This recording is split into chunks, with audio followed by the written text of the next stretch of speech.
Julius Caesar पासून Napoleon पासून अशा ग्रेट 17 इन द वर्ल्ड ची नावं घेतली जातात.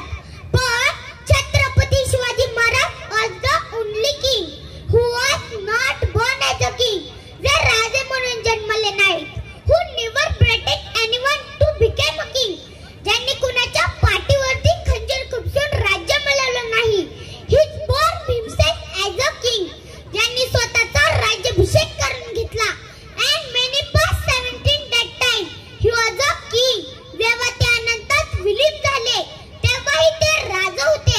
सांगायला प्रत्येक माणसाला अभिमान वाटला पाहिजे की जगातल्या 17 जे ग्रेट मनवले जातात त्यातला एकही जण या महाराजासमोर उभा राहू शकत नाही. अरे छत्रपती शिवाजी महाराज हे कोण होते ते सर्वांना लहानपणापासून शाळेत शिकवलं जातं. छत्रपती शिवाजी महाराज राष्ट्रमाता जिजाऊ मासाहेबांचे पुत्र होते.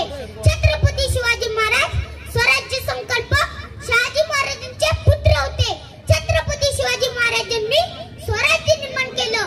छत्रपती शिवाजी महाराजांनी अफजल खानाचा पुतळा कसा बाहेर काढला, शाहिस्ते खानाची बोटं कशी छाटली, हा सगळा इतिहास आम्हा तुम्हाला तोंडपाठ आहे. पण या इतिहासाचा आपण जेव्हा वस्त्रगाळ काढतो तेव्हा त्या इतिहासातून शिवाजी महाराज हे कोण होते एवढंच आम्हाला समजतं. जर समजावून घ्यायचं असेल आणि आजच्या आणि उद्याच्या काळासाठी प्रेरणा घ्यायची असेल तर छत्रपती शिवाजी महाराज हे काय होते हे समजावून घेणं अतिशय महत्त्वाचं आहे. कारण मर्त्य माणसाच्या जन्माला येऊन सुद्धा केवळ कर्तृत्वाच्या जोरावर देवत्वाला पोहोचता येतं. याचं एकमेव अद्वितीय जगातलं उदाहरण म्हणजे छत्रपती शिवाजी महाराज. ज्या महाराजांनी 350 वर्ष अस्तित्वात नसलेली गोष्ट अस्तित्वात आणली. स्वराज्य उभं केलं. 350हून अधिक गडकड घेतले, गडकड बांधले आणि यानंतर सुद्धा एकच वाक्य हे मला वाटतं प्रत्येकाच्या आयुष्याचं सार असावं. तशी एक फार मोठी शिकवण महाराजांची आहे. ते म्हणजे इदम न मम. हे माझे नाही, मी निमित्त मात्र आहे. जर येणाऱ्या काळाने विचारलं कुणाच्या देशातून आला तर उत्तर आलं पाहिजे ज्यांनी मरणाला सुद्धा जगायला शिकवलं आणि आलेल्या मरणाला लाजवलं त्या छत्रपती शिवाजी महाराजांच्या आणि संभाजी महाराजांच्या देशातून आलोय.